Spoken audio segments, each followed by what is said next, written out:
اعوذ باللہ من الشیطان الرجیم بسم اللہ الرحمن الرحیم وَلَقَدْ آتَيْنَا دَاوُودَ مِنَّا فَضْلًا يَا جِبَالُ أَوِّبِي مَعَهُ وَالطَّيْرَ وَأَلَنَّا لَهُ الْحَدِيدَ أَنِ اعْمَلْ سَابِغَاتٍ وَقَدِّرْ فِي السَّرْدِ وَاعْمَلُوا صَالِحًا إِنِّي بِمَا تَعْمَلُونَ بَصِيرٌ وَلِسُلَيْمَانَ الرِّيحَ غُدُوُّهَا شَهْرٌ وَرَوَاحُهَا شَهْرٌ وَأَرْسَلْنَا لَهُ عَيْنَ الْقِطْرِ وَمِنَ الْجِنِّ وَمَن يَعْمَلْ بَيْنَ يَدَيْهِ بِإِذْنِ رَبِّهِ وَمَن يَزِغْ منهم عن امرنا نزغه من عذاب السعير يعملون له ما يشاء من محارب وتماثيل وجفان كالجواب وقدور الراسيات اعملوا آل داود شكرا وقليل من عبادي الشكور فلما قضينا عليه الموت ما دلهم على موته الا دابة الارض تاكل من ساعته فلما خر تبينت الجن ان لو كانوا يعلمون الغيب ما لبثوا في العذاب المهين۔ ہم نے داؤد پر اپنا فضل کیا، اسے اے پہاڑوں اس کے ساتھ رغبت سے تسبیح پڑھا کرو، اور پرندوں کو بھی یہی حکم ہے۔ ہم نے اس کے لیے لوہا نرم کر دیا کہ تو پوری زرہیں بنا اور جوڑوں میں اندازہ رکھ، اور تم سب نیک کام کیا کرو، یقیناً میں تمہارے اعمال دیکھ رہا ہوں۔ اور ہم نے سلیمان کے لیے ہوا کو مسخر کر دیا، صبح کی منزل اس کی مہینے بھر کی ہوتی اور شام کی منزل بھی، اور ہم نے ان کے لیے تانبے کا چشمہ بہا دیا، اور اس کے رب کے حکم سے بعض جنات اس کی ماتحتی میں اس کے سامنے کام کرتے تھے، اور ان میں سے جو بھی ہمارے حکم سے سرتابی کرے ہم اسے بھڑکتی ہوئی آگ کے عذاب کا مزہ چکھائیں گے۔ جو کچھ سلیمان چاہتے وہ جنات تیار کر دیتے، مثلاً قلعے، مجسمے، حوضوں کے برابر لگن، چولہوں پر جمی ہوئی مضبوط دیگیں۔ اے آل داؤد، اس شکریہ میں نیک عمل کرو، میرے بندوں میں شکر گزار بندے کم ہی ہوتے ہیں۔ پھر جب ہم نے ان پر موت کا حکم بھیج دیا تو ان کی خبر جنات کو کسی نے نہ دی، سوائے گھن کے کیڑے کے جو ان کے عصا کو کھا رہا تھا۔ بس جب سلیمان علیہ السلام گر پڑے تو اس وقت جنوں نے جان لیا کہ اگر وہ جن غائب دان ہوتے تو اس ذلت کے عذاب میں مبتلا نہ رہتے۔ وَلَقَدْ آتَيْنَا دَاوُودَ مِنَّا فَضْلًا، اور ہم نے داؤد پر اپنا فضل کیا۔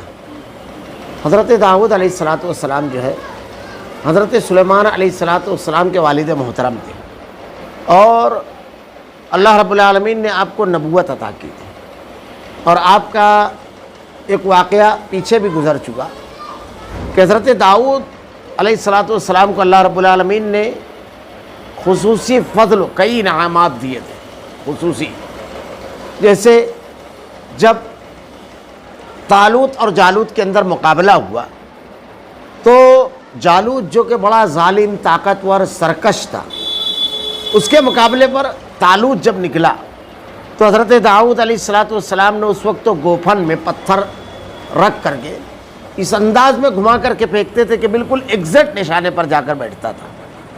تو حضرت داؤد علیہ السلام نے گوفن جب چلائی تو یہ پتھر جا کر اس کو بالکل ایگزیکٹ لگا، اور حضرت داؤد علیہ السلام کو اللہ رب العالمین نے بہت سارے نعمتیں اور معجزے عطا کیے تھے۔ یہاں پر جو اللہ رب العالمین نے فضل کا تذکرہ کیا ہے کہ اللہ رب العالمین نے حضرت داؤد علیہ السلام کے اوپر کیا فضل کیا۔ وَلَقَدْ آتَيْنَا دَاوُودَ مِنَّا فَضْلًا، ہم نے داؤد پر اپنا فضل کیا۔ اے پہاڑوں، یا جبال اوّبی مَعَهُ وَالطَّيْرَ وَأَلَنَّا لَهُ الْحَدِيدَ، اے پہاڑوں اس کے ساتھ رغبت سے تسبیح پڑھا کرو، اور پرندوں کو بھی یہی حکم ہے، اور ہم نے اس کے لیے لوہا نرم کیا۔ حضرت داؤد علیہ السلام کو اللہ رب العالمین نے اتنی زبردست و دلکش اور اتنی بہترین آواز دی تھی کہ جب حضرت داؤد علیہ السلام تورات کی تلاوت کرتے تو اللہ رب العالمین کی طرف سے یہ حکم ہوتا پہاڑ کو اور پرندوں کو، پرندے رک جاتے اور پہاڑ بھی اللہ کی تسبیح آپ کے ساتھ بیان کیا کرتے تھے۔ اللہ رب العالمین کی جتنی بھی مخلوقات ہے، جتنی بھی جس کو ہم جاندار سمجھتے ہیں وہ، اور جس کو بظاہر ہم بے جان بولتے ہیں، بظاہر ہم اس کو مادی بولتے ہیں، یہ تمام مخلوقات اللہ کی عبادت بھی کرتی ہے اور اس کی تسبیح بیان کرتی ہے۔ اللہ رب العالمین نے 13ویں پارے کے اندر بیان فرمایا کہ جتنی بھی مخلوقات اللہ رب العالمین کی ہے، صبح اور شام اس کے سائے اللہ کو سجدہ کرتے ہیں، جتنی بھی مخلوقات ہیں۔ تو دنیا میں کوئی مخلوق ایسی نہیں ہے جس کا سایہ اللہ کو سجدہ نہ کرتا ہو، اور یہ مخلوقات اللہ کی تسبیح اور بڑائی بیان کرتے ہیں صبح شام۔ اللہ رب العالمین نے دوسرے مقامات پر اس کو بیان کیا۔ تو حضرت داؤد علیہ السلام جب اللہ کی تسبیح بیان کرتے اور جب پڑھتے تو اتنی پیاری اور دلنشیں آواز اللہ تعالیٰ نے دی تھی کہ پرندے اور پہاڑوں کو بھی اللہ حکم دیتا کہ ان کے ساتھ تسبیح بیان کرنے لگو، تسبیح پڑھنے لگو۔ بعض واقعات میں لوگوں نے لکھا ہے کہ وہ بھی بیٹھ جاتے تھے اس کو سننے کے لیے، اللہ رب العالمین نے ان کے ساتھ پڑھنے کا بھی حکم دیا تو وہ رک جاتے تھے پرندے وغیرہ۔ اور یہ خصوصی فضل ہے، تو خصوصی فضل ہوتا ہے جو اللہ رب العالمین کا، وہ سب سے جدا اور سب سے اعلیٰ اور افضل ہوتا ہے جس کا اللہ رب العالمین تذکرہ کرے۔ ایک مرتبہ رات میں حضرت ابو موسیٰ اشعری رضی اللہ تعالیٰ عنہ قرآن کی تلاوت کر رہے تھے، اور اللہ رب العالمین نے اتنی پیاری آواز دی تھی آپ کو، تو حضرت اللہ کے نبی صلی اللہ علیہ وسلم کھڑے ہو کر کے قرآن کی تلاوت سننے لگے ان سے، اور کافی دیر تک ان کی تلاوت کلام سنتے رہے۔ اس کے بعد آپ نے ارشاد فرمایا کہ اے موسیٰ، تجھے تو لہن داؤدی عطا کی گئی ہے، یعنی اتنی خوبصورت آواز تھی۔ حضرت عثمان کہتے ہیں، تابعی ہیں، یہ کہتے ہیں کہ حضرت ابو موسیٰ اشعری رضی اللہ تعالیٰ عنہ کی جو آواز تھی، میں نے اتنی دلکش اور اتنی خوبصورت کسی ساز کی اور کسی چیز کی آواز نہیں سنی۔ اب یہ ایک صحابی کا معاملہ ہے، لیکن ایک نبی جسے اللہ رب العالمین نے بطور خاص یہ چیز عطا کی تھی۔ آج بھی دنیا کے اندر دیکھیے کچھ آوازیں ایسی ہوتی ہے کہ آدمی سنتا ہے تو اس کے اندر ڈوب جاتا ہے، اس کے سحر کے اندر۔ تو اللہ رب العالمین نے کیسی آواز دی تھی کہ انسانوں کو تو چھوڑیے، اللہ رب العالمین پہاڑوں اور پرندوں کو حکم دے رہا ہے کہ تم اس کے ساتھ اللہ کی حمد اور تسبیح بیان کرو۔ ایک دوسری چیز بھی سمجھ میں آئی کہ اے پہاڑوں، اس کے ساتھ رغبت سے ساتھ تسبیح پڑھا کرو۔ دیکھیے اللہ رب العالمین کی جو نعمتیں ہیں اس کا مثبت استعمال کرنا چاہیے۔ ایک آدمی کو اللہ تعالیٰ نے بہت پیاری اگر آواز دی ہے تو اس سے تلاوت کلام پڑھنا چاہیے، اللہ کی تسبیح اور بڑائی بیان کرنا چاہیے۔ ایک آدمی بہت پیارا، بہت اچھا مقرر ہے تو اللہ رب العالمین کے پیغام کو لوگوں تک پہنچانا چاہیے۔ ایک اللہ رب العالمین نے بہت اچھا اگر صاحب قلم بنایا ہے تو اللہ کے دین کی دعوت لوگوں تک اپنے قلم کے ذریعے پہنچانا چاہیے۔ یعنی جو صلاحیت اللہ نے دی ہے اس صلاحیت کو اللہ کے راستے میں، اللہ کے دین کے لیے لگانا چاہیے۔ ایک آدمی کو بات سمجھانے کی بہت اچھی صلاحیت ہے۔ یہ سب ڈگریوں وغیرہ کے لیے ضروری نہیں ہوتا ہے، ڈگریاں تو بے شمار لیتے ہیں، لیکن کچھ ہی لوگ ادیب بنتے ہیں، کچھ ہی لوگ شاعر بنتے ہیں، کچھ ہی لوگ مقرر اور خطیب بنتے ہیں، کچھ ہی لوگ ہیں جو ایسی صلاحیت ہوتی ہے کہ کوئی آدمی کا نظر، معاملہ اور اختلاف ہو تو بہت خوش اسلوبی کے ساتھ اس کو سمجھا لیتے ہیں، بہترین رائے اور مشورہ دیتے ہیں۔ تو یہ سب صلاحیتیں جب ہو تو اس کو اللہ کے دین کے مطابق، اللہ کی بڑائی اور اللہ کی تسبیح کے لیے اور اللہ کے دین کو پھیلانے کے لیے استعمال کرنا چاہیے، نہ کہ گانے بجانے اور دوسری چیزوں میں۔ شیطان کا کلام بجائے لوگوں تک پہنچانے کے رحمان کا کلام پہنچانا چاہیے۔ علامہ ابن تیمیہ رحمۃ اللہ علیہ کہتے ہیں کہ جس شخص کو، یہ اس میں سننے کا بھی معاملہ ہے، جس کو شیطان کا کلام سننے کی رغبت ہوتی ہے، تو دیکھیے جو لوگ بہت زیادہ گانے وغیرہ سنتے ہیں، موسیقی وغیرہ سنتے ہیں، ان لوگوں کے سامنے جب قرآن کی آیت تلاوت لگائی جاتی ہے، فوراً اگر موبائل میں کچھ 1-2 منٹ کا بھی اگر رہا تو فوراً آدمی سرکا دیتا ہے، بند کر دیتا ہے۔ یعنی طبیعت راغب نہیں ہوتی ہے، کیونکہ اللہ کے نبی نے ارشاد فرمایا کہ آدمی ایک گناہ کرتا ہے تو ایک سیاہ نقطہ دل پہ پڑ جاتا ہے، پھر دوسرا کرتا ہے تو دوسرا، حتیٰ کہ دل پورا کے پورا سیاہ ہو جاتا ہے۔ ایک روایت کے الفاظ ہے کہ اللہ رب العالمین اس کے بعد مہر لگا دیتا ہے، ختم، مہر۔ اس کے بارے میں ایک جو روایت ہے کہ اس کی مثال ایسے ہے جیسے پہلے چھنگلی انگلی بند ہوتی ہے، پھر اس کے بعد دوسری، پھر اس کے بعد بیچ والی، پھر سبابہ، پھر انگوٹھا۔ جب یہ پوری مٹھی بند ہو جاتی ہے تو آدمی لینے کا عمل نہیں کرتا ہے، تو اس کا نقصان ہی ہوتا ہے۔ لیکن جس کو رحمان کا کلام محبوب ہوتا ہے، جو رحمان کا کلام سننے کا عادی ہوتا ہے، تو دیکھیے گاڑی وغیرہ چالو ہوتی ہے جیسے فوراً ایسے لوگ قرآن کی تلاوت لگا دیتے ہیں، کیونکہ ڈرائیور لوگ جو ہیں جب یہ گاڑیاں چلاتے ہیں تو ایک شوق ہوتا ہے ان کو کہ سنیں۔ جیسے اللہ کے نبی صلی اللہ علیہ وسلم کی ایک بڑی مشہور حدیث ہے، صحیح بخاری کی روایت، اور کم عمر امام کی سب سے بڑی دلیل ہے کہ اللہ کے نبی صلی اللہ علیہ وسلم کے پاس ایک قبیلے کے لوگ آئے اور آ کے کہا کہ اللہ کے رسول ہمارے لیے ایک امام منتخب کر دیجئے تاکہ وہ ہم کو نماز پڑھایا کرے۔ اللہ کے نبی صلی اللہ علیہ وسلم نے ارشاد فرمایا، اور صحیح مسلم کی دوسری روایت میں، امامت کے لیے جب آدمی کا انتخاب کرنا ہو تو کیا ہے؟ 4 شرطیں اللہ کے نبی نے بتائی ہیں۔ سب سے زیادہ جو تم میں قرآن کا علم رکھنے والا اس کو امام بناؤ۔ اگر 2 لوگ اس میں برابر ہو گئے تو پھر اس کے بعد یہ کرنا چاہیے کہ دونوں میں سے جو شخص پہلے اسلام قبول کیا، پہلے اسلام قبول کیا، اس میں بھی دونوں برابر ہے، پیدائشی مسلمان نکل گئے، جس نے پہلے ہجرت کی اس میں بھی برابری آ گئی، جو زیادہ بزرگ ہو۔ یہ 4 شرطیں صحیح مسلم میں اللہ کے نبی نے بیان فرمائی۔ بعض لوگ کہتے ہیں اگر چوتھی میں بھی برابر ہو جائے تو پھر اس میں 9 شرطیں لوگوں نے بیان کی۔ دیکھیے اللہ کے نبی نے 5ویں نہیں بیان کی، اس لیے 4 پہ معاملہ ختم ہو جائے گا، نہیں تو اللہ کے نبی 5ویں بیان کرتے۔ یہ عقیدے کی بات ہے، یہ ایمان کی بات ہے، یعنی جب امام ٹکرائیں گے تو 4 کے آگے نہیں جائیں گے، نہیں تو اللہ کے نبی 5ویں بتاتے۔ جو اب کہہ رہا ہے وہ جہالت کا کام کر رہا ہے۔ بعض لوگوں نے کہا سر بڑا ہونا چاہیے، بعض لوگوں نے کہا بیوی خوبصورت، عجیب عجیب شرطیں لوگوں نے بنا لی۔ حیرت ہوتی ہے، صحیح مسلم میں 4 چیزیں اللہ کے نبی نے بیان فرمائی، یہ 4 چیزیں۔ اب کیا امام کی بیوی کو، اہلیہ کو جا کر کے لوگ دیکھیں گے کہ کس کی بیوی عجیب شرطیں، استغفر اللہ۔ خیر بات ذرا سا دور ہو گئی۔ تو جو اللہ کے رحمان کے کلام کو پسند کرتا ہے، رحمان کے کلام کو، وہ شیطان کے کلام کو پسند نہیں کرتا۔ میں صرف وہاں پر امامت کے مسئلے میں ایک بات صرف کہوں کہ اللہ کے نبی کے بعد جب آئے تو اللہ کے رسول صلی اللہ علیہ وسلم نے جب یہ کہا کہ امام منتخب کر لو، وہ لوگ اپنے قبیلے میں گئے تو اس وقت تو صحیح بخاری کی روایت ہے کہ جو صحابی ہیں ان کی عمر 6 سال تھی، سب سے زیادہ قرآن یاد تھا۔ تو قرآن جب انہوں نے سنانا شروع کیا تو سب سے زیادہ یاد، تو قبیلے کے لوگوں نے کہا اتنی کم عمر میں تم کو کیسے یاد ہو گیا؟ تو کہا کہ ہمارا جو قبیلہ تھا وہ کاروانی راستے پر تھا، یعنی ادھر سے کارواں گزرتے، تو جب کارواں گزرتے تو صحابہ کرام اونٹ پر جب بیٹھتے تو بلند آواز میں قرآن پڑھتے تھے۔ یعنی سوار جو ہوتا ہے نا، ڈرائیور، چاہے اونٹ کا ہو، چاہے ہانڈا کا ہو، چاہے کار کا ہو، ایک مزاج ہوتا ہے کہ کچھ سنے اور پڑھے۔ اب دینی مزاج ہوتا ہے تو دین کا غلبہ ہوتا ہے، دنیاوی مزاج ہوتا ہے تو دنیا کا غلبہ، رحمان کا محبوب ہوتا ہے تو رحمان کی خوشی والا عمل کرتا ہے۔ اور والذین آمنوا اشد حبا للہ، اہل ایمان کی محبت اللہ کے لیے بڑی شدید ہے، تو اس کا کلام سنتا ہے۔ اور شیطان کا محبوب ہوتا ہے تو شیطان کا کلام سنتا ہے۔ آدمی کے ذوق کی بات ہے۔ تو صحابہ بلند آواز میں قرآن کی تلاوت کرتے تو یہ ان کے پیچھے پیچھے چلتے، اور سنتے سنتے ان کو اتنا یاد ہو گیا۔ صحابیات کے واقعات پڑھیے، اللہ کے نبی ہر جمعہ کے روز خطبے میں جب کھڑے ہوتے تو سورہ قاف کی تلاوت کرتے بلند آواز میں۔ صحابیہ کہتی ہیں کہ میں نے سن کر کے اللہ کے نبی صلی اللہ علیہ وسلم کی یہ تلاوت سن کر کے سورہ قاف کو یاد کیا۔ تو اللہ رب العالمین کا بہت بڑا کرم تھا یہ کہ اللہ تعالیٰ نے ایسی آواز، دلکش آواز دی تھی۔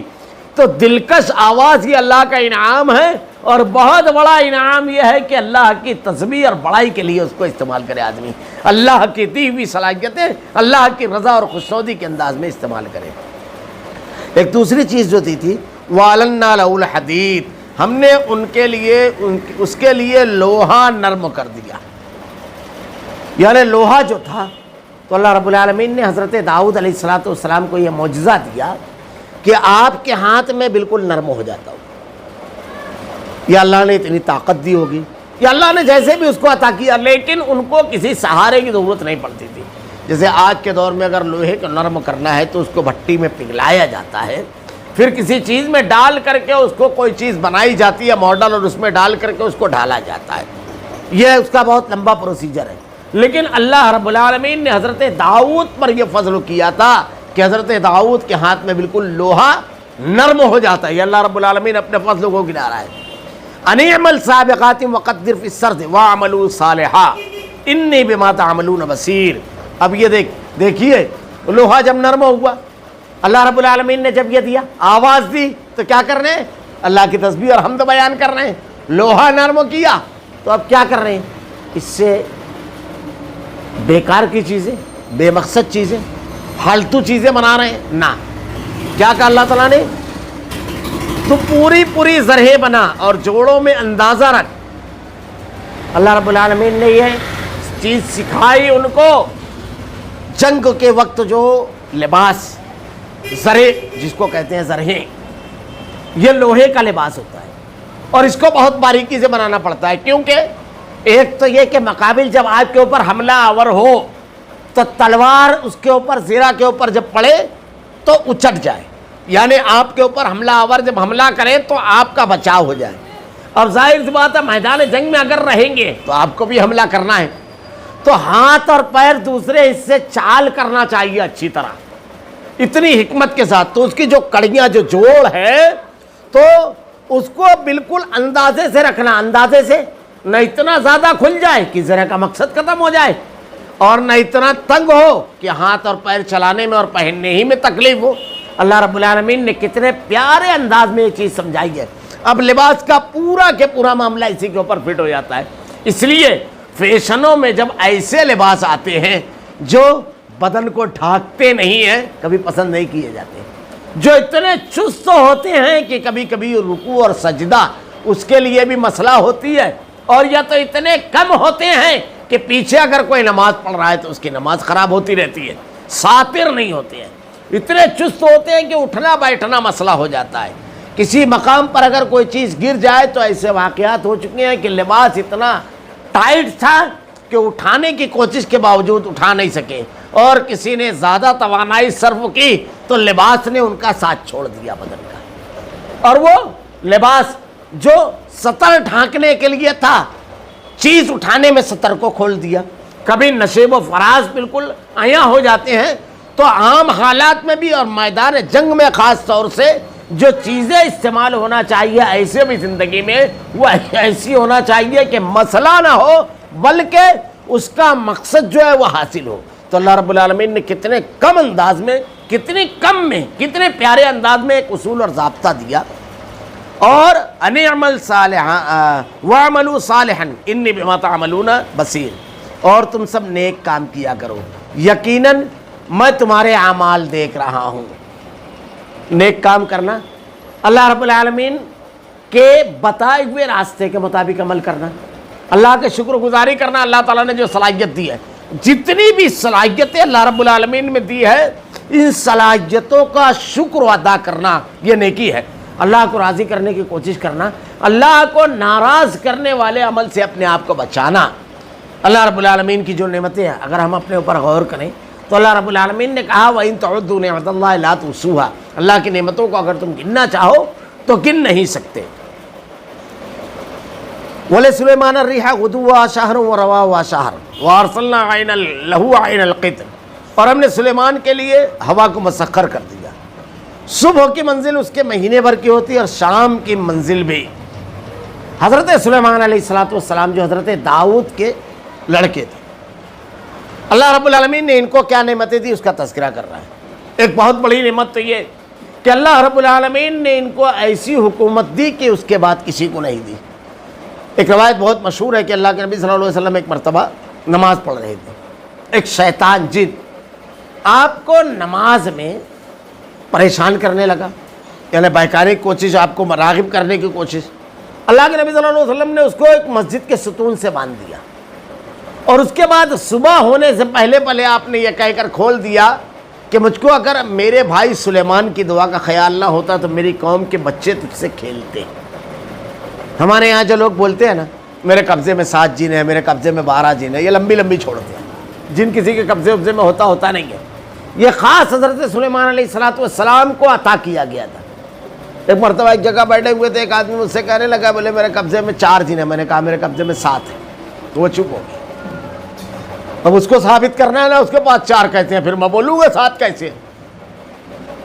تو یہ صرف چھوڑنا ہے. جنوں کے تابع نہیں ہوتا ہے، جن کے تابع یہ خود ہوتے ہیں، جن اس کے تابع نہیں ہوتا ہے. اور وہ جن شیاطین اس سے برے کام کرواتے ہیں، شرکیہ امور کرواتے ہیں اور کچھ ان کی مدد کرتے ہیں پھر اس کے ذریعے. اللہ نے ارشاد فرمایا کہ تنزل الشیاطین تنزل علی کل افاک اثیم. اللہ رب العالمین نے ارشاد فرمایا کہ ان کے اوپر شیاطین نازل ہوتے ہیں. اللہ نے دوسری جگہ کہا یتخبطہ الشیطان من المس، شیطان نے ان کو چھو کر کے خبطی مغبوط الحواس کر دیا ہو، جیسے سود خوروں کے بارے میں قیامت کو روز ایسے ہی کھڑے ہوں گے. تو یہ کسی کے تابع پہ نہیں ہوتے، یہ خود ان کے تابع ہو جاتے ہیں۔ ہمارے یہاں جو واقعات، قصے، کہانیاں بڑے بنا لیے جاتے ہیں اور اس میں یہ ظاہر کیا جاتا ہے کہ ان کی ولایت، ان کا علم و ان کا زہد و تقویٰ یہ ہے کہ جن ان کے تابع اور فرما بردار ہیں۔ اگر ان کے کچھ تعلقات وغیرہ ہے، اللہ کی ایک مخلوق ہے، وہ ایک الگ بات ہے، مگر جس سلسلے میں ہم کو قرآن و حدیث کا معاملہ، اب صحابہ کرام کے واقعات دیکھیے، آپ کو نہیں ملے گی ایسی تفصیل کہ شام کو گئے تو جن لوگوں کا درس لے رہے تھے، کبھی کبھی کسی عالم کے بارے میں کچھ کا کچھ لکھ رہے ہیں لوگ۔ تو یہ جو چیز مبالغہ ہے، یہ جو چیز بلا ثبوت بلا تحقیق بیان کی جاتی ہے اور اس کے ذریعے عقیدت دل میں ڈالی جاتی ہے، ان کی عظمت بڑائی ڈالی جاتی ہے۔ عظمت اور بڑائی اور عقیدت اس شخص کی جو نیک عمل کرے، اپنے آپ کو دین کے مطابق مکمل ڈھال لے ہوئے جیسے صحابہ کرام تھے، اس بنیاد پر رہنا چاہیے، اس قسم کی چیزوں کے ذریعے نہیں۔ یہ اللہ رب العالمین کا خصوصی انعام۔ تو پہلا انعام حضرت سلیمان علیہ السلام کو اللہ تعالیٰ نے کیا دیا تھا؟ یہ دیا تھا حضرت سلیمان علیہ السلام کو کہ ہوائیں، یعنی چرند و پرند و جن، یہ تمام چیزیں آپ کے تابع تھی۔ پرندوں کی بولیاں آپ سمجھتے تھے، آگے وہ واقعہ آنے والا ہے۔ تو حضرت سلیمان علیہ السلام کو جب سفر پر نکلنا ہوتا تو ہوا کو آپ حکم دیتے، تو صبح جب نکلتے تو دوپہر تک کے ہوائیں ان کو اتنی دور لے کر کے چلی جاتی کہ 1 مہینے میں وہ سفر لوگ طے کرتے تھے۔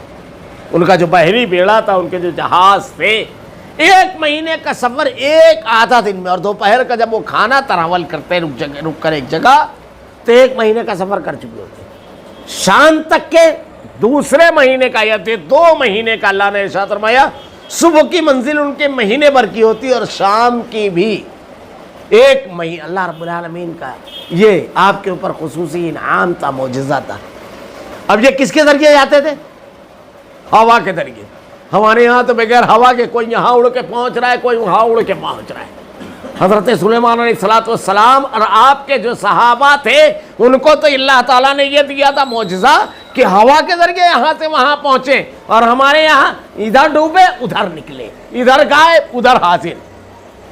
کہتے ہیں کسی نے پوچھا اولیاء کرام کے بارے میں، عجیب عجیب واقعات بیان کرتے ہیں، استغفر اللہ استغفر اللہ استغفر اللہ، عجیب واقعات، عقیدے کی تباہی۔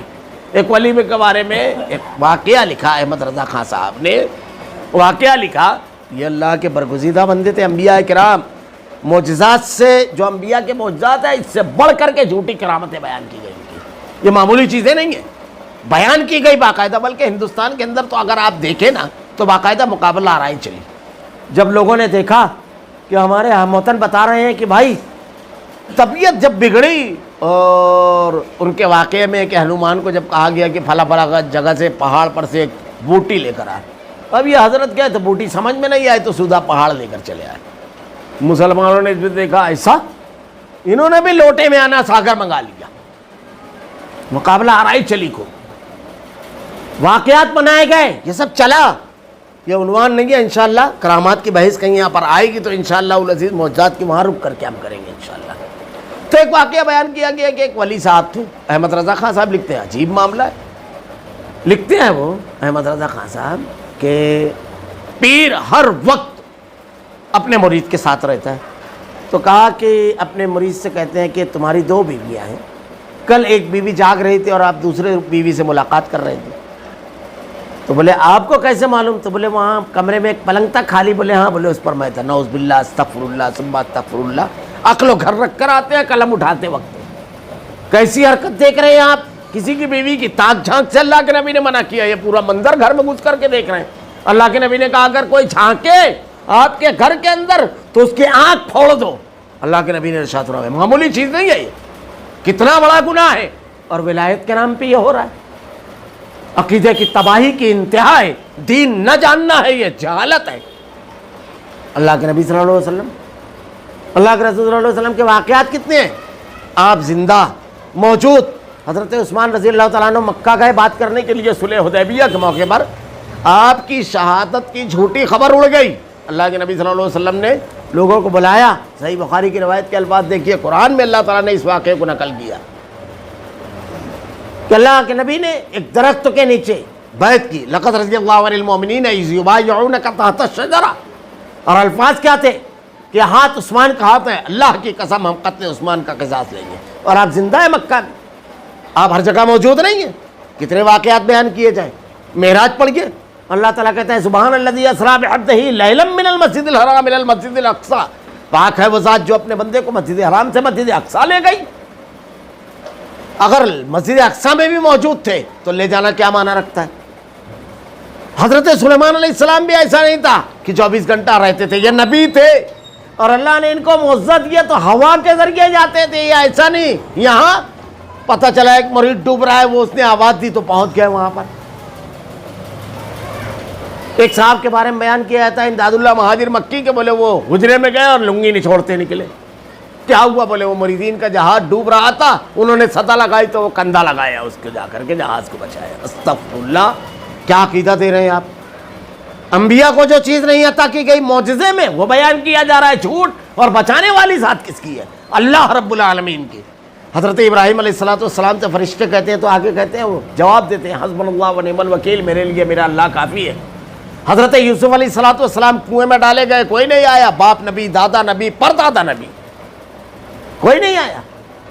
بے گناہ قید کر لیے گئے, جھوٹا الزام لگا, سب ہو رہا ہے, غلام بنا لیا گئے. کون ہے بچانے والا؟ حضرت نوح علیہ السلام اپنے بیٹے کو نہیں بچا سکے, معمولی چیزیں نہیں ہیں. تو مقابلہ ایسی جھوٹی کرامتیں بیان کی گئی جو انبیاء کے معجزات میں آپ کو نہ ملے گی. اور صرف یہ بیان نہیں کی گئی بلکہ اس کے ذریعے آپ کے عقیدے اور دین پر حملہ کیا گیا. جیسے میں ایک مثال دیا ہوں ابھی کہ اللہ کے نبی نے جھانکنے سے منع کیا, اور یہ حضرت دیکھ رہے ہیں اور اس کو بنا بیان کر رہے ہیں, اس سے عقیدہ اور دین بنا رہے ہیں. استغفر اللہ ثم استغفر اللہ, کیا کھلواڑ بنایا ہے اللہ کے دین کو. یہی لوگ ہیں جن کے بارے میں بیان کیا گیا کہ ایسی چیزیں اپنی زبان سے کہتے ہیں, فوائل الذین یکتمون الکتاب بایدیہم ثم یقولون ھذا من عند اللہ, جس کو اللہ نے نازل کیا, لکھتے ہیں اپنے ہاتھوں سے اور کہتے ہیں کہ اللہ کی طرف سے, اللہ کے دین کے نام پہ بیان کرتے ہیں. خیر, حضرت داؤد, حضرت سلیمان علیہ السلام کو, اس کے علاوہ وارسلنا لہ عین القطر, اور ہم نے ان کے لیے تانبے کا چشمہ بہایا.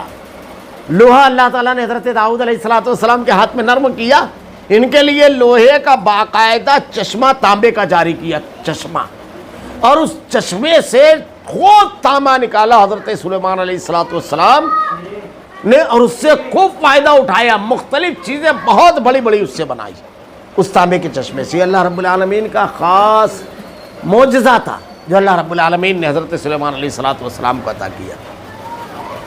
ومن الجن ومن يعمل بين يديه بإذن ربه ومن يزغ منهم عن امرنا نزغه من عذاب السعير, اس کے رب کے حکم سے جنات اس کے ماتحتی میں اس کے سامنے کام کرتے تھے. یہاں پر ذرا سا دیکھیے کہ اللہ تعالیٰ نے ارشاد فرمایا ومن الجن ومن يعمل بين يديه بإذن ربه, الفاظ پر غور کیجیے. اس کے رب کے حکم سے بعض جنات اس کی ماتحتی میں اس کے سامنے کام کرتے تھے. یہ خود تابع نہیں کیے, اللہ کا حکم تھا, اللہ کے حکم سے اللہ تعالیٰ نے ان کو تابع کیا تھا مخلوقات کو. یہ جو جانور ہے اللہ تعالیٰ نے قرآن میں ارشاد فرمایا تم اس کو تابع نہیں کر سکتے تھے, جیسے بائل ہے, ہاتھی ہے, اونٹ ہے, یہ کتنے بڑے بڑے جانور ہیں. اگر یہ ذرا سا بفر جاتے ہیں, ایک روڈ پر اگر بھاگ جائے تو ایک انسان نہیں, سب چلاتے ہیں بھاگو, بھگتا پہلے جان بچاؤ. تو اللہ تعالیٰ نے کہا کہ اگر ہم نے ان کو تمہارا تابع کیا, ہماری طاقت نہیں تھی, اللہ نے جو صلاحیتیں اور جو قوت دی ہے, لیکن اللہ رب العالمین نے تابع اور فرما بردار بنایا. اللہ نے ایسا کر دیا ہے کہ رسی باندھو وہ ہمارے حوالے ہو جاتے ہیں, معمولی چیزیں نہیں ہیں یہ. تو ایسے ہی جنوں کا معاملہ تھا, ایسے نہیں ہے کہ بس کسی بھی جن کو عمل کرے آدمی 40 دن کچھ پڑھے, 40 پڑھو کہ 80 پڑھو, کچھ ہوتا نہیں ہے. تو جو بولا جاتا ہے کہ رنگن بنا کر کے اور یہ اور وہ, سب بولنے کی باتیں ہیں, شیطانی اعمال کچھ ہوتے ہوں گے لیکن یہ تابع نہیں. تو اللہ نے تابع کیا, ان کی ماتحتی میں ان کے سامنے کام کرتے تھے, اور ان میں سے جو بھی ہمارے حکم سے سرتابی کرے ہم اسے بھڑکتی ہوئی آپ کا مزہ چکھائیں گے. اب یہ کام کرتے تھے, تو اس کی تفسیر میں لوگوں نے لکھا ہے کہ اللہ کے حکم سے یہ سرتابی کرتے تھے لیکن اللہ کا حکم آنے کے باوجود نافرمانی کرتے تھے. تو کچھ مفسرین نے لکھا ہے کہ ایک فرشتہ متعین تھا جو ایک کوڑا رکھتا تھا بھڑکتی ہوئی آگ کا, اور اسی کوڑے سے ان کو مارتا.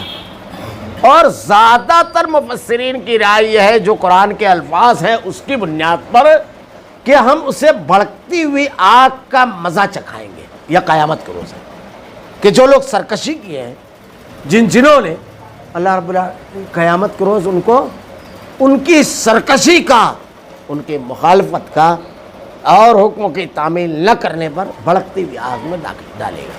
اللہ نے حکم دیا تھا، اس لیے ان کو خاموشی سے ماننا چاہیے۔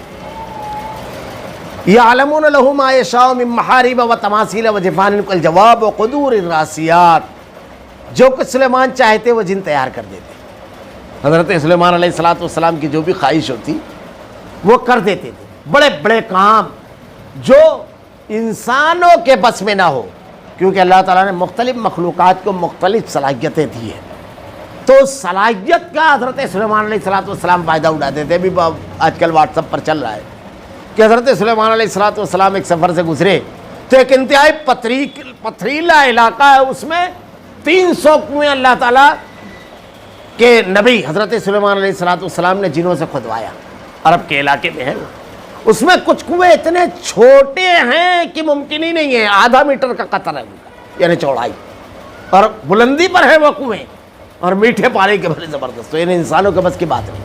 ایسے بہت سارے کام تو اللہ تعالیٰ نے کچھ کام یہاں بتائے، جیسے قلعے مجسمے، حوضوں کے برابر لگن اور چولہوں پر جمی ہوئی مضبوط دیگیں، وہ تماثیل و جفان کالجواب و قدور الراسیات، ایسی بڑی بڑی ڈیگیں ہوتی تھی کہ سواری پر رہتا تھا، یعنی اس کو ہلانا ممکن نہیں تھا، اتنی بڑی بڑی ڈیگیں تھی، اور اس میں اللہ کی مخلوق کے لیے کھانے بنتے جس کا ہم تصور نہیں، یعنی سواری پہ سے اس میں اپنی چیز نکال لیتا تھا، بڑی بڑی ڈیگیں جو ایک بہت بڑی جماعت کے لیے ایک وقت میں کھانا تیار ہوتا، جمی ہوئی، جس کو ہلانا انسانوں کے لیے بہت مشکل کام تھا۔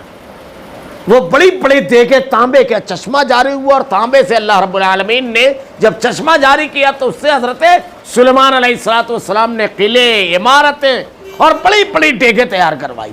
آج بھی ہیکل سلیمانی جو موجود ہے دنیا کے اندر، اسے دیکھ کر لوگ حیرت زدہ ہیں کہ اتنے بڑے بڑے پتھر بالکل انتہائی ترتیب حسن کے ساتھ اور انتہائی بہترین انداز میں کیسے کیا رکھے گئے ہیں۔ آج بھی لوگ حیرت زدہ ہیں۔ ہیکل سلیمانی جو حضرت سلیمان علیہ السلام نے مسجد اقصیٰ جو ہے وہاں پر جو تعمیر کرایا، آج بھی وہ موجود ہے۔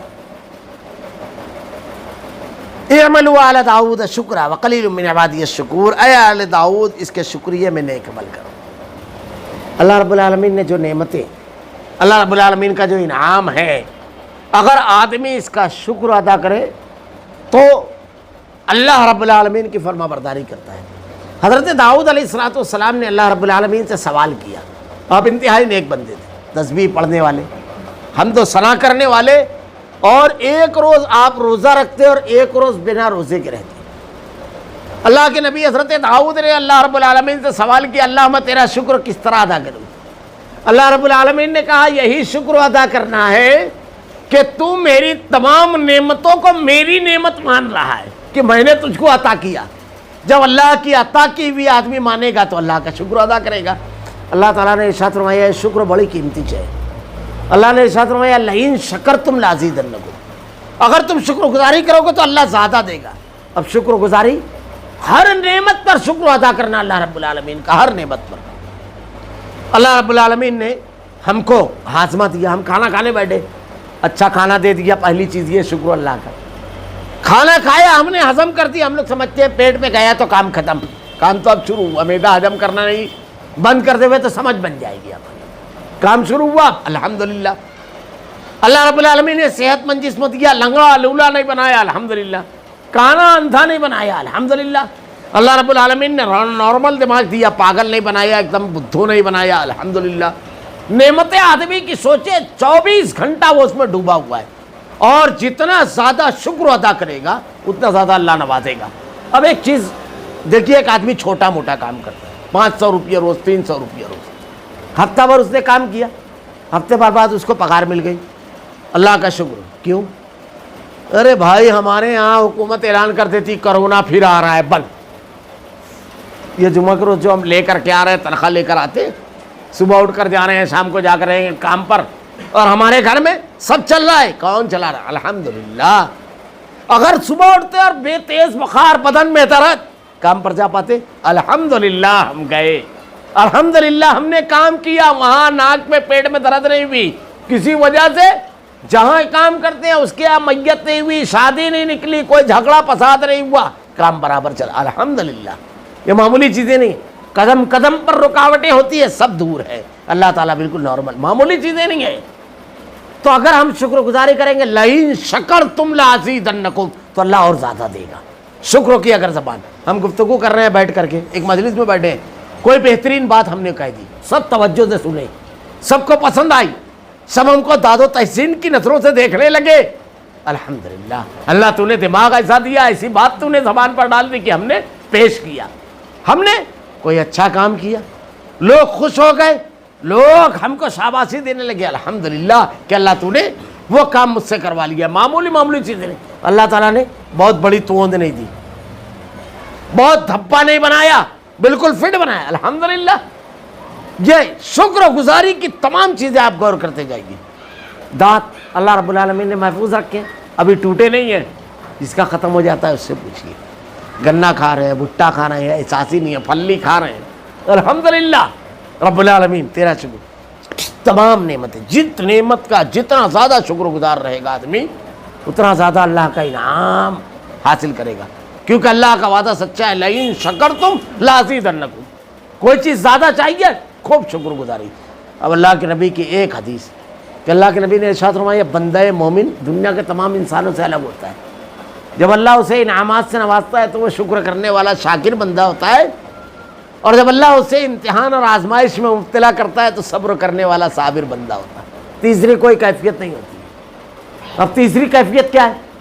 تیسری یہ ہے کہ اگر امتحان میں مبتلا ہو تو ناشکری کرنے لگے، گلا شکوا کرنے لگے، ارے میرے پر ایسا ٹائم آنا تھا، میرے ہی معاملہ ایسا، نہ، اللہ جس حال میں رکھے راضی، شکر گزاری کرنے لگے، یہ صحیح بات ہے، نہیں تو میری صلاحیت میں تھا حاصل کر لیا، خود کا گمان، خود کی صلاحیت، گھمنڈ کرنے لگے اور بے اعتدالی کا مظاہرہ کرے، یہ ناشکری ہو گئی۔ تو شکر گزاری کا تو بڑی بڑی آئے آل داؤد اس کے شکریہ میں نیک عمل کرو، میرے بندوں میں شکر گزار بندے کم ہوتے ہیں۔ اب یہ دیکھیے بہت بڑی بات کہی تھی، اللہ نے کیا کہا، وَقَلِيلٌ مِّنْ عِبَادِيَ الشَّكُورُ، کم ہوتے ہیں شکر گزار بندے۔ دیکھیے ایک گلے میں کتنے ایم ڈی ڈاکٹر ہوتے ہیں؟ 10-15 ہوتے ہیں کیا؟ ہے کیا کوئی گلی مالیگاؤں میں ایسی؟ پورے محلے میں ڈھونڈنا پڑتا ہے نا۔ ماسٹر ڈگری والے بہت کم ملتے ہیں، اور اللہ نے کہا ماسٹر ڈگری کس کے پاس ہے؟ وَقَلِيلٌ مِّنْ عِبَادِيَ الشَّكُورُ، کم ہوتے ہیں شکر گزار بندے۔ یہ اللہ رب العالمین کا خصوصی انعام ہوتا ہے کہ آدمی اللہ کا شکر ادا کرنے لگے۔ تو ہم کم لوگوں میں آ جائیں تو یہ بڑی بات ہے نا، ارے یہ تو چنے ہوئے ہیں۔ اللہ تعالیٰ نے کہا قلیلا ما تذکرون، کم لوگ ہیں جو اللہ رب العالمین سے ڈرنے والے ہیں۔ قلیلا ما تؤمنون، کم لوگ ہیں انتہائی ایمان کے اعلیٰ درجے پر مومنین جو ہیں۔ یہ معمولی چیز نہیں ہے، لاکھوں کروڑوں میں اگر ہم لوگ ایک رہے تو معمولی بات ہے۔ یہ 100-200 لوگوں میں اگر کسی کو ایک نمبر آ جاتا ہے تو ایک نمبر ایک ہی رہتا ہے نا، کہ 10-15 رہتے ہیں، تو وہ چنا ہوا ہے۔ تو اللہ رب العالمین کہہ رہا ہے کہ اگر خاص بننا ہے وَقَلِيلٌ مِّنْ عِبَادِيَ الشَّكُورُ، تو شکر گزار بن جاؤ، تم میرے خاص بندوں میں سے ہو جاؤ گے، چنے ہوئے لوگوں میں سے ہو جاؤ گے۔ بہت کم ہے کوانٹیٹی، یہ بہت کم ہے، بس اتنا ہی سیٹ ہے، فٹ سے وہ سیٹ کو حاصل کر لو، شکر گزاری کا جذبہ پیدا کر کے۔ یہ اللہ تعالیٰ سیٹ بتا رہا ہے رب العالمین۔ فَلَمَّا قَضَيْنَا عَلَيْهِ الْمَوْتَ مَا دَلَّهُمْ عَلَىٰ مَوْتِهِ إِلَّا دَابَّةُ الْأَرْضِ تَأْكُلُ مِنْ سَأَتَهُ فَلَمَّا خَرَّ تَبَيَّنَتِ الْجِنُّ أَن لَّوْ كَانُوا يَعْلَمُونَ الْغَيْبَ مَا لَبِثُوا فِي الْعَذَابِ الْمُهِينِ۔ پھر جب ہم نے ان پر موت کا حکم بھیجا تو ان کی خبر جنات کو کسی نے نہ دی۔ حضرت سلیمان علیہ السلام کی موت کا تذکرہ ہے یہاں، کیا الفاظ ہے؟ فَلَمَّا قَضَيْنَا عَلَيْهِ الْمَوْتَ۔ یہ بڑا مسئلہ ہے ہمارے یہاں صوفیہ میں، ایک اصطلاح وصال، تیرے مل جانا محبوب سے جا کر کے، پردہ فرمانا۔ عجیب ہے، کہاں سے یہ شروع ہوا معلوم نہیں۔ حضرت عائشہ صدیقہ کہتی ہیں اللہ کے نبی کی جب وفات ہوئی، توفا کا لفظ ہے حدیث کے اندر، تو آپ کا 2 معاملہ میرے ساتھ سب سے الگ ہوا۔ ایک تو یہ کہ آخر وقت میں آپ کی جب وفات ہوئی تو آپ کا سر مبارک میرے سینے اور ران کے درمیان تھا۔ میرے حجرے میں آپ کی وفات ہوئی، میرے سینے اور ران کے درمیان سر تھا، اور میرے اور آپ کے لعاب کو اللہ نے ملا دیا۔ ہوا یہ کہ آپ کے بھانجے آئے، ہاتھ میں تازہ پیلو کی مسواک تھی۔ اللہ کے نبی صلی اللہ علیہ وسلم کی نظریں مسواک پر پڑی۔ آپ مزاج شناس رسول تھی۔ اللہ کے نبی کی نگاہوں کو دیکھا، کہا اللہ کے رسول مسواک کرنا ہے؟ کہا ہاں۔ آپ نے بھانجے سے مسواک لی اور اللہ کے نبی کو دی، سخت تھی، کمزوری اور نقاہت تھی آپ کے اوپر۔ آپ نے اپنے دانتوں سے اس کو نرم کیا اور اللہ کے نبی کو دیا، اور اللہ کے نبی نے وہ مسواک کی، دونوں کا لعاب ملا دیا۔ وہاں لفظ کیا؟ توفا۔ ابو بکر صدیق رضی اللہ تعالیٰ عنہ، اللہ کے نبی کی وفات پر حضرت عمر رضی اللہ تعالیٰ عنہ نے تلوار نکال لی۔ کوئی کہے گا کہ اللہ کے نبی کی وفات، موت ہو گئی ہے، اس کو قتل کر دوں گا، یہی الفاظ ہے۔ ہمارے یہاں تو گستاخ بول دیا جاتا، ارے گستاخ رسول، گستاخ ولی۔ یہاں اللہ تعالیٰ کہہ رہا ہے جب ان پر موت کا حکم بھیج دیا، موت کا لفظ ہے، اور قرآن میں توفا اور موت، وفات اور موت کا لفظ ہے۔ انک میت وانہم میتون، آپ بھی مرنے والے ہو، وہ بھی مرنے والے ہیں۔ ام کنتم شہداء اذ حضر یعقوب الموت، جب حضرت یعقوب علیہ السلام کو موت آئی۔ ارے موت کے بعد تو اعلیٰ زندگی ہے آخرت کی، انبیاء کرام کی، جنتوں کی، یہ معمولی چیز نہیں ہے، وہ اعزاز ملنا ہی نہیں ہے۔ اور اگر ایک عالم سے دوسرے عالم میں نہ جانا تو ہوتا تو سب عالم ارواح میں رہتے، کوئی رحم مادر میں نہیں آتا، پھر کوئی دنیا کے اندر نہیں آتا۔ یہ تو عالم کراس کر کے جانا ہے، یہ ترقی کی منازل ہے اہل ایمان اور نیکوں کے لیے۔ خیر، حضرت ابو بکر صدیق رضی اللہ تعالیٰ عنہ نے کیا جملہ کہا؟ من کان یعبد محمدن فإن محمدن قد مات، محمد صلی اللہ علیہ وسلم کی موت ہو چکی ہے۔ ہمارے یہاں اس کو گستاخی مانتے ہیں۔ کل نفس ذائقۃ الموت، ہر نفس کو موت کا مزہ چکھنا ہے۔ پھر جب ہم نے ان کا موت کا حکم بھیجا، حضرت سلیمان علیہ السلام کی موت ہوئی، ان کی خبر جنات کو کسی نہ دی۔ جنات کے بارے میں ہمارے یہاں ہے، وہ خبر لے کر آ جاتے ہیں، وہ معلوم کر لیتے جنات کے ذریعے۔ ہمارے یہاں بھی مشہور ہے نا جاہلوں میں، اس دور میں بھی مشہور تھا، جنات کو غیب کا علم ہے۔ ہمارے یہاں بھی ہے، دیکھیے یہاں کتنی چیزیں رد کی ہیں۔ قرآن بڑی عظیم کتاب ہے، عقیدے کی اصلاح، عمل کی اصلاح، سب ایسے نکات اس میں بیان کیے گئے ہیں، ایسا ضابطہ بیان کیا گیا، آدمی صرف غور کر لے۔ دیکھیے حضرت سلیمان علیہ السلام جو تھے، لاٹھی کے ٹیک لگا کر کے کھڑے تھے، لاٹھی، اور آپ کی وفات ہو گئی۔ اب کسی کو خبر نہیں کہ آپ زندہ نہیں ہیں، کھڑے ہیں لیکن زندہ نہیں ہیں۔ جن لوگ آپ کو کھڑا دیکھ رہے ہیں ڈر سے کام میں لگے ہوئے، کام نہیں ختم کر رہے ہیں۔ اچھا صرف اتنا نہیں ہے، آپ کے جو صحابہ تھے، یعنی آپ پر جو ایمان لائے تھے، کیسے لوگ تھے جانتے ہو؟ قرآن پڑھ گیا، قرآن میں اللہ تعالیٰ نے بیان فرمایا، آ رہی ہے آگے وہ بات۔ جب ملکہ سبا کا تخت لانے کی بات آئی تو ایک جن نے، بہت تو قوت والا جن، وہ کیا کہتا ہے؟ میں آپ کے جگہ چھوڑنے سے پہلے لے آؤں گا۔ تو انہوں نے کہا آصف برقیہ ایک انسان آپ کے اوپر جو ایمان لائے تھے، وہ کہتے ہیں حضرت سلیمان علیہ السلام کے آپ کی پلک جھپکنے سے پہلے لے آؤں گا۔ پلٹ کر آپ نے دیکھا تو تخت موجود تھا، اور اس کے بعد کیا کہتے ہیں وہ؟ اِلَّا الَّذِي عِندَهُ عِلْمٌ مِّنَ الْكِتَابِ، مجھ کو کتاب کا علم دیا گیا ہے۔ ایسے لوگ بھی تھے لیکن ان کو بھی خبر نہیں، کسی کو خبر نہیں۔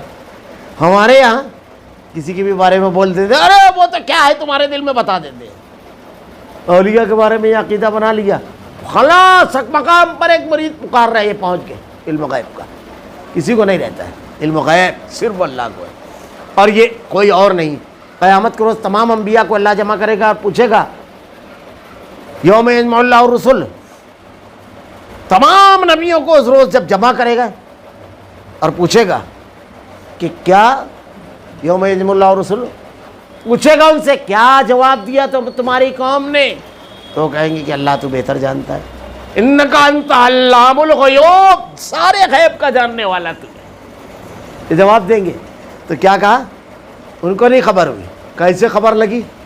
دیکھیے کس کو خبر تھی؟ کسی کو خبر نہیں تھی سوائے گھن کے کیڑے کے جو ان کو عصا کو کھا رہے تھے۔ گھن کا کیڑا اس کو کی خبر نہیں، جو عصا کھا رہا ہوں وہ حضرت سلیمان علیہ السلام کی ہے، کھا رہا ہے وہ آرام سے۔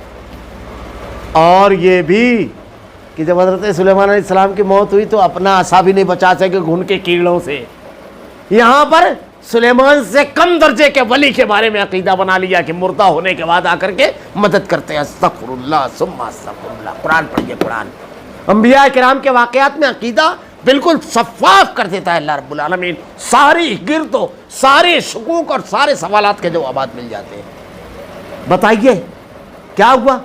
روایت پڑھیے، تفصیل کے ساتھ آئے گی یہ بات کہ گھن کے کیڑے جو ان کے عصا کو کھا رہا تھا، ان کا عصا، آپ کی کسی کتاب میں گھن لگے گا تو آپ فوراً صاف کریں گے نا، معلوم ہوگا تو، اور نہیں معلوم ہے تو ان کے ہاتھ میں اور ان کو خبر نہیں کہ اب اس کو کھا جائیں گے تو میں گر جاؤں گا، ان کو خبر نہیں۔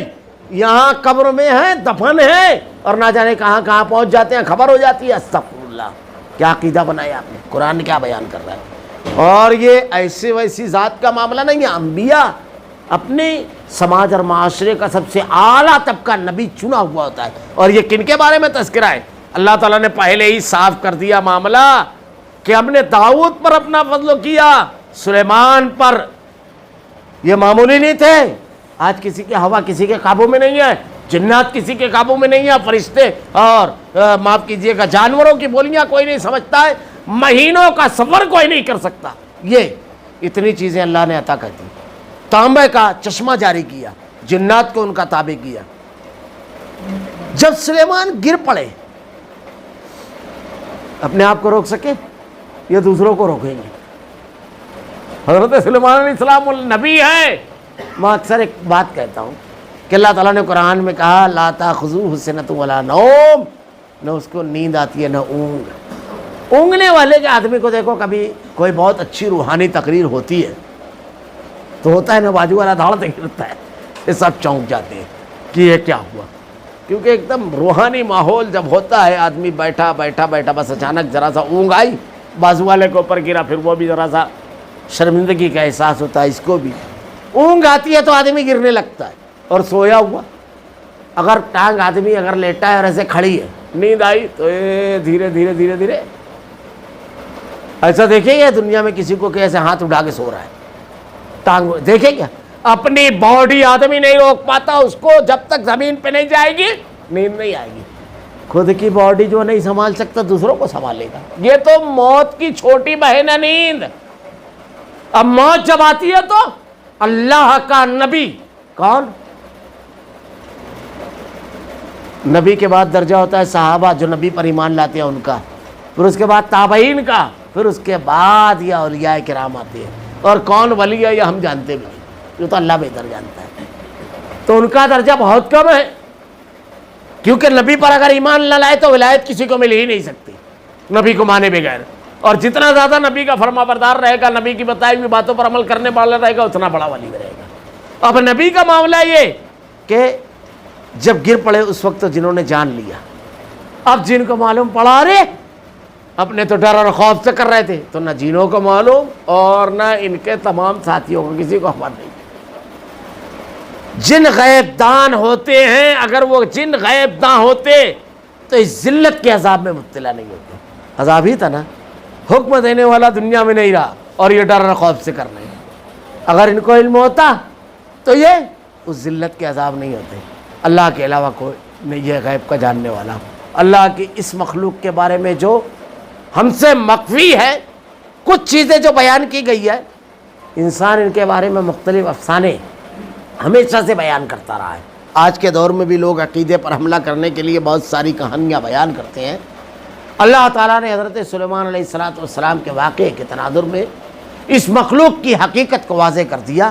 یہاں سے ذرا سا ایک مضمون بدل رہا ہے، حالانکہ حضرت سلیمان علیہ السلام کا جو واقعہ ہے قوم سبا کا وہ آ رہا ہے، تو اس واقعے میں جو اسباق موجود ہیں کہ اللہ تعالیٰ اپنے شکر گزار بندوں کو کیسی نعمتیں سے نوازتا ہے، شکر گزاری کی بنیاد پر اللہ تعالیٰ نعمتوں میں اضافہ کرتا ہے۔ انبیاء کرام کے معجزات اور معجزات میں عقیدے کی اصلاح کے جو اسباق تھے وہ تمام چیزیں اللہ نے بیان فرمائی۔ اللہ رب العالمین سے دعا ہے کہ رب العالمین ہمیں قرآن کو پڑھنے، سمجھنے اور اس میں نازل کردہ احکامات پر عمل کی توفیق نصیب فرما رب العالمین۔ اللہ تیرے کلام کی آیتیں اور تیرے نبی کی احادیث کو ہمارا کردار و عمل بنا دے رب العالمین۔ الہ العالمین تو ہی ہدایت دینے والا ہے، ہدایت دینے کے بعد ہمارے قلوب کو اس پر جما دے، شرک سے ہماری حفاظت فرما، بدعقیدگی اور غیر شرعی باتیں جو مشہور ہے رب العالمین الہ العالمین ان سے ہماری حفاظت فرما رب العالمین۔ الہ العالمین صحیح اور پختہ عقیدہ صالح عمل عطا فرما، ہمارا خاتمہ ایمان پر فرما۔ ربنا لا تزغ قلوبنا بعد إذ هديتنا وهب لنا من لدنك رحمة إنك أنت الوهاب۔ سبحانك اللهم وبحمدك أشهد أن لا إله إلا أنت أستغفرك وأتوب إليك۔